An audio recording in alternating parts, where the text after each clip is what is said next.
جاری نہیں ہوتا. اور پاک نبی علیہ السلام نے فرمایا ہے 360 کام ہیں جنتی ہونے کے، ایک جس میں پایا جائے وہ جنتی ہوتا ہے. ابو بکر تیرے اندر تو وہ سارے پائے جاتے ہیں. سبحان اللہ یا رسول اللہ یا علی. اچھا پھر صرف اتنا ہی نہیں ہوا بلکہ آگے حضور نے فرمایا ہنی اللہ کا یا ابا بکر، اے ابو بکر تجھے مبارک ہو، تو اتنا بڑا نیک ہے.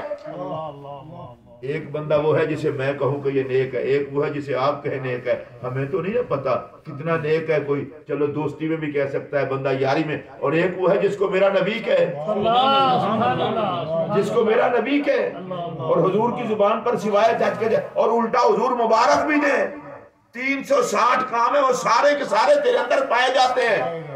اس کا مطلب یہ ہے جس کو نبی پاک علیہ الصلوۃ والسلام کی ذات سے لنگر نصیب ہوتا ہے، جو مصطفیٰ کا نوکر ہے، وہ قیامت تک صدیق اکبر کے حوالے سے جب بھی بات کرے گا اسے صدیق کی ذات میں سوائے حسن کے کچھ نظر نہیں آئے. سبحان اللہ. جس کو ذات صدیق اکبر میں صداقت، شرافت، دیانت اور نیکی کے علاوہ کچھ اور نظر آئے، وہ اپنی آنکھوں کا علاج کرائے. نگاہ مصطفیٰ کا فیصلہ یہ ہے سر سے لے کر پاؤں تک سراپا حسن، سراپا اعتقاد اور سراپا خلوص اور سراپا ایمان اور نیکی کا نام ہے صدیق اکبر. پھر حضرت سیدنا صدیق اکبر رضی اللہ تعالیٰ عنہ کو میرے پاک نبی نے یہ بھی اعزاز عطا فرمایا. مختلف لوگ ہیں جنت کے مختلف راستوں سے جائیں گے. کوئی کسی دروازے سے جائے گا، کوئی کسی دروازے سے جائے گا، کوئی کسی دروازے سے جائے گا. اے ابو بکر جنت کے 8 دروازے یہ چاہتے ہیں کہ ابو بکر ہم سے گزرے. جنت کے 8 دروازے ہیں. جو جس نیکی میں جتنا زیادہ جس کی شہرت ہوگی وہ اسی دروازے سے جائے گا. کسی سے روزے دار جائیں گے، کسی سے سخی جائیں گے، کسی سے مجاہد جائیں گے، کسی سے قرآن کے قاری جائیں گے.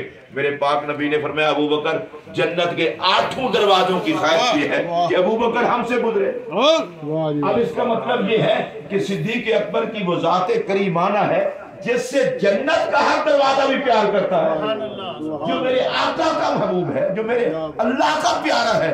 اس لیے مومن وہ ہے جو سیدنا صدیق اکبر سے پیار اور محبت کرتا ہے. حضرت سیدنا مولا مرتضی کرم اللہ وجہ الکریم سے ایک مرتبہ سوال کیا گیا، چونکہ حضرت علی کی ذات اتھارٹی ہے نا، تو حضرت علی سے سوال ہوتا تھا. سوال کیا گیا مولا علی سے، آپ یہ بتائیں آپ کے دوست کون کون لوگ ہیں؟ مولا کائنات نے جو پیار بھرا جواب دیا وہ سنیے. فرمایا جتنے رسول اللہ کے دوست ہیں سارے میرے دوست ہیں. اب سوال کرنے والے نے اگلی بات کر دی، آپ یہ بتائیں چلو دوست تو سارے ہیں، کچھ خاص بھی ہوتے ہیں. تو میرے پاک علی نے فرمایا جتنے رسول اللہ کے خاص دوست ہیں وہ سارے میرے خاص دوست ہیں. اب سوال کرنے والے کو بالآخر اگلا سوال کرنا پڑا. انہوں نے کہا نہیں آپ واضح کر کے بتا دیں.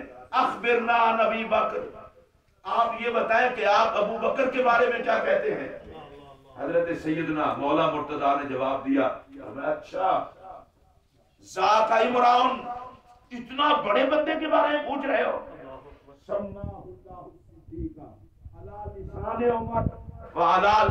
سماہ اللہ الصدیق علی لسان جبرائیل وعلی لسان محمد.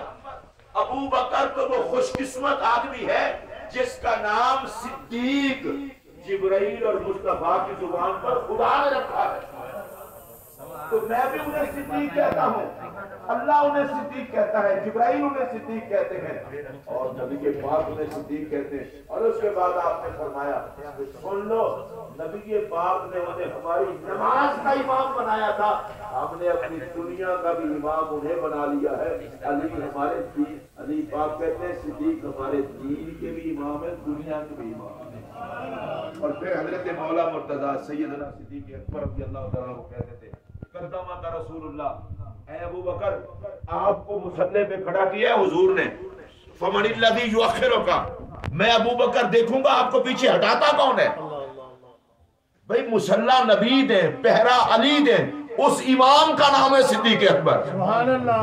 اچھا کوئی بہت بڑی مسجد کا امام خطیب ہو تو لوگ اس کی بڑی عزت کرتے ہیں، تو صدیق اکبر کا مقدر دیکھو، نبی کے مصلی کا وارث، مصطفیٰ کے ممبر کا وارث، اور جو جماعت صحابہ نبی کے پیچھے نماز پڑھتی تھی وہ ساری نے صدیق اکبر کو اپنا امام مانا.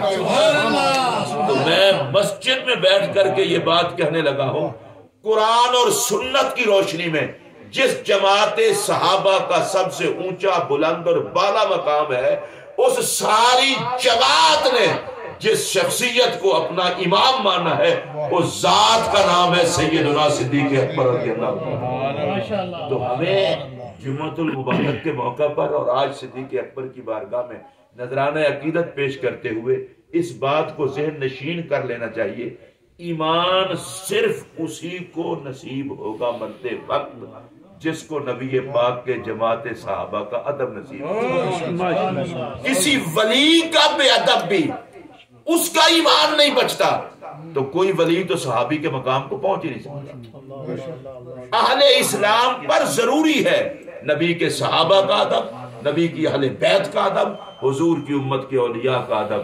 اور آخری بات کر کے تو میں اپنی گفتگو کو سمیٹ رہا ہوں، حضرت سیدنا امام زین العابدین عالی مقام علیہ السلام سے کسی نے پوچھا تھا کہ صدیق اکبر کا حضور کی بارگاہ میں کیا مقام تھا؟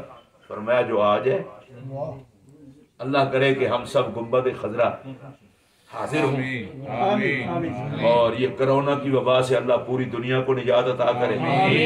اچھا انہوں نے کہا جو آج ہے مقام وہی کل تھا۔ اب دیکھیں نا، نبی کے بیٹے بولتے ہیں تو کتنا مختصر، گھنٹوں کی تقریر منٹ میں ختم کر دی۔ فرمایا آج جا کے دیکھو سرکار کی مزار کے ساتھ ابو بکر کا مزار ہے، دنیا میں بھی ایسے تھا، حضور کے بعد ابو بکر ہی تھے۔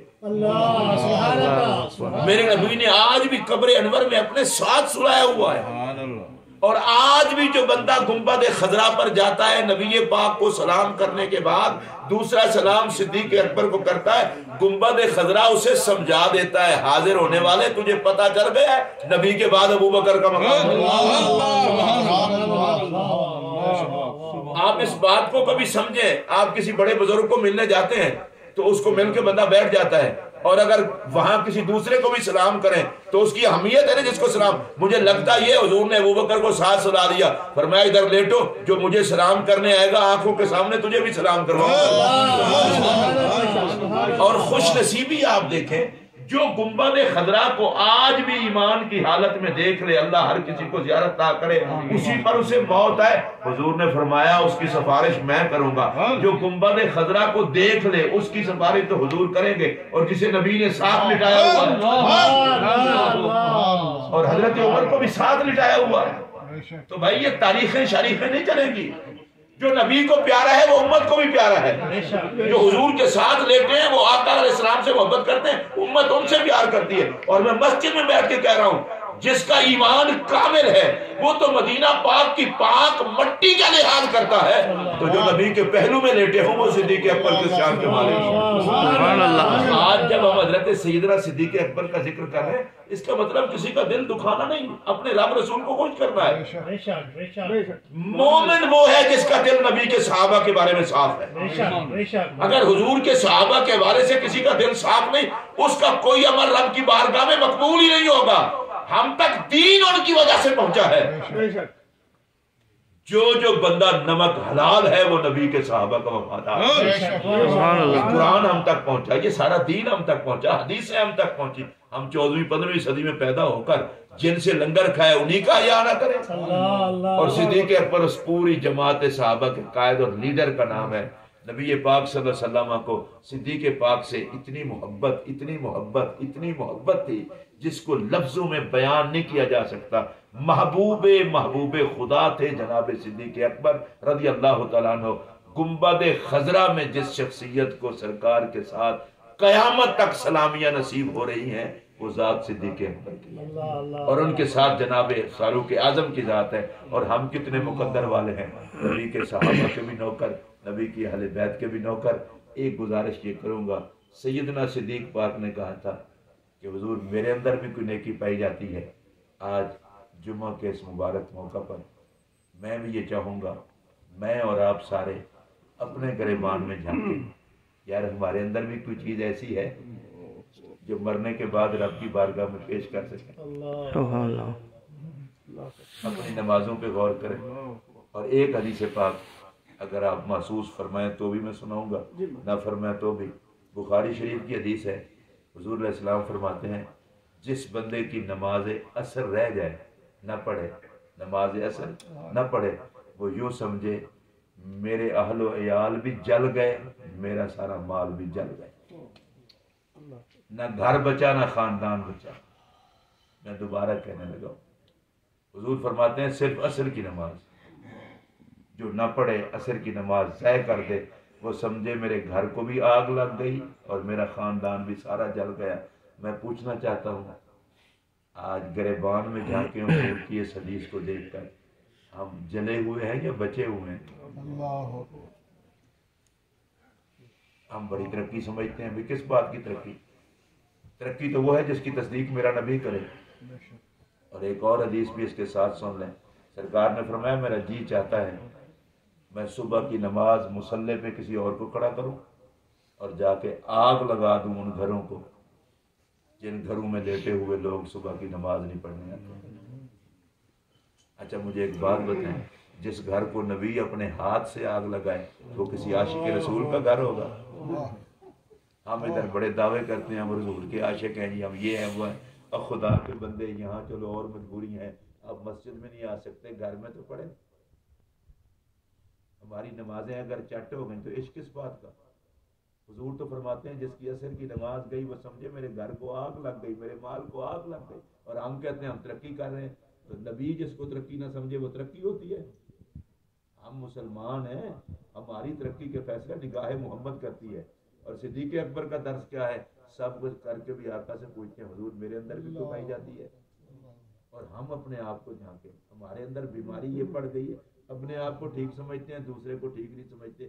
سب سے بڑی مصیبت ہی یہ ہے۔ اور جو خود ٹھیک ہوتا ہے وہ کہتا ہے یار مجھ سے تو زیادہ بندہ کوئی اور گڑبڑ ہے ہی نہیں، وہ تو ڈرتا رہتا ہے۔ اور بھائی گھر میں کچھ ہو تو اجڑنے کا ڈر ہوتا ہے، گاڑی اجڑا ہوا ہو تو کس بات کا ڈر؟ ڈرتے ہی وہ ہیں جن کے پلے کچھ ہوتا ہے۔ میں آج کے قاری صاحب کا بھی شکریہ، اللہ طیبہ سینٹر کو آباد رکھے، جتنی بھی اور جگہیں آپ یہاں رہتے ہیں اللہ آپ کی حفاظت فرمائے، آپ کے بچوں کی حفاظت فرمائے۔ میں مسافر ہوں، رسول اللہ کے دین کے لیے ہاتھ جوڑ کر آپ سے ایک درخواست کرنے لگا ہوں، یار لمبے چوڑے چکر میں نہ پڑیں، جہاں بھی ہیں 5 وقت کا سجدہ خدا کو نہ کریں۔ میں کلمہ پڑھ کے کہہ رہا ہوں، جو 5 ٹائم کی نماز نہیں پڑھتا حضور کی نگاہ میں وہ عاشق نہیں۔ یا صرف 5 وقت کی نماز کی پابندی تو کر لیں، اس نماز کی پھر برکتیں دیکھنا۔ اور جو اس کے کھاتے میں نماز نہیں وہ اجڑا ہوا شخص ہے۔ ہم نے کتنا رہنا ہے؟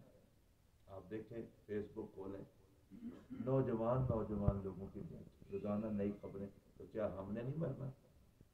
تو مرنے کے بعد یہ تو نہیں پوچھا جائے گا کہ ماشاءاللہ تو مالدار تھا لہذا آرام سے سو جا، وہاں یہ پوچھا جائے گا